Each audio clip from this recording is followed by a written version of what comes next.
Une nourriture saine, oui. Je crois que vous avez été assez agacé par le débat produits essentiels, non essentiels, la disparition de la culture des rayons en plus de la fermeture des salles.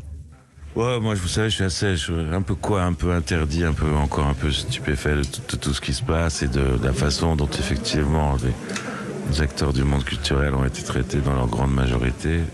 D'adjectifs comme non essentiels, substituables, tout ça, des choses qui ne me plaisent pas beaucoup. Je trouve que notre ministre de tutelle est un peu absente, sauf pour nous rabrouer quand on dit des bêtises, mais bon, on n'a pas besoin de ministre pour comprendre qu'on dit des conneries.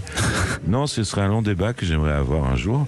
Et vous aimeriez qu'on organise ça sur Europe 1 un matin, vous, Madame Bachelot, un débat? Oui, tout particulièrement, oui, avec en l'occurrence Madame Bachelot, parce que c'est la ministre de la Culture. Ouais, je serais tout à fait favorable. L'invitation est lancée alors?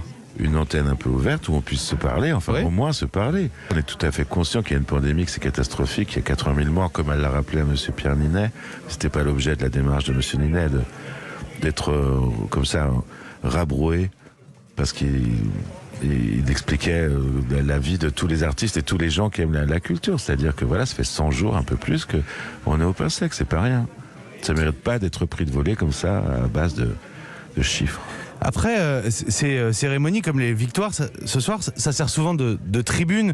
On peut imaginer que le gouvernement sera interpellé ce soir. J'imagine qu'il y aura des messages pour le gouvernement, mais vous savez, ça fait partie d'un grand happening télévisuel dont je suis pas forcément friand, quoi.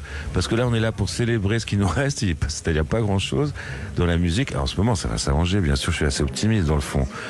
Mais alors voilà, écrire un discours marrant et puis alpaguer quelqu'un en direct à la télévision française, ça fait partie un peu du folklore des remises de prix. Là, quand je dis j'aimerais un débat ouvert, je trouverais ça plus intéressant, comme si on travaillait, comme une réunion technique, mais pourquoi pas médiatiser, ce serait bien. Moi j'ai très envie de l'organiser, l'invitation est lancée.